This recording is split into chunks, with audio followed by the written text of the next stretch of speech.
Hello friends, এখানে আজ আমাদের সরস্বতী পুজোর বারের রান্না করা হচ্ছে।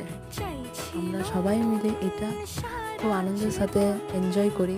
সরস্বতী পুজো আমাদের 4 দিন করা হয়। দুর্গা পুজোর মতো 4 দিন সরস্বতী পুজো হয় আমাদের। সবাই মিলে এখানে গল্প করছি। আমাদের বারের রান্না বাঁধাকপি, হচ্ছে পালং শাক, চাটনি, ডাল, ভাত। এখানে সবাইকে খাওয়ানো হচ্ছে। আমাদের ঘরের লোক মিলে আমরা সবাই মিলে এটা পরিবেশন করে খাওয়া দাওয়া হয়।